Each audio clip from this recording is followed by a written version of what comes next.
So who is right about interest rates? Is Mark Carney, the new governor of the Bank of England, right? Is he right that rates are going to be able to remain on hold for the next 3 years? Or are the markets right? Are traders and investors right? They think that rates are going to have to go up much more quickly, maybe in 2 years' time.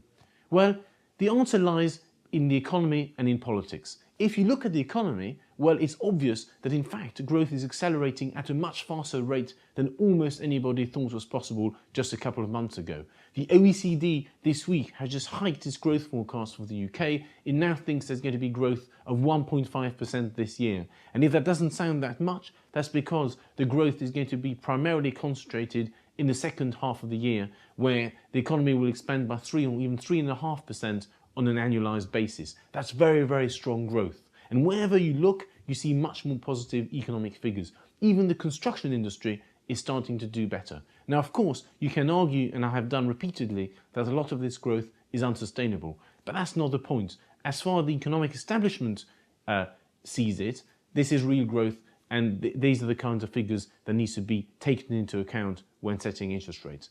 The problem is politics, and the problem is also Mark Carney's credibility. He's gone out there and he's promised that rates are going to stay on hold for 3 years unless inflation spirals or unless some other bad things start to happen to the economy. So I think we can be sure that the government is going to do everything he can to try and keep rates on hold for as long as possible.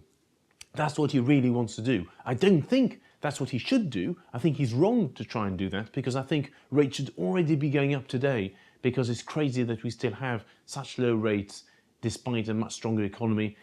There's a huge distortion going on within the UK because of these low rates, and I think the bank ought to tackle this. But I don't think it wants to do that. So who is right? Well, both camps are right. The markets are right that interest rates should be going up, but they are wrong to think that the bank is about to oblige and about to hike interest rates and tighten monetary policy. So if I were a betting man, I'd say that rates are going to stay on hold for much longer than the markets believe, even if inflation starts to become uncomfortably high.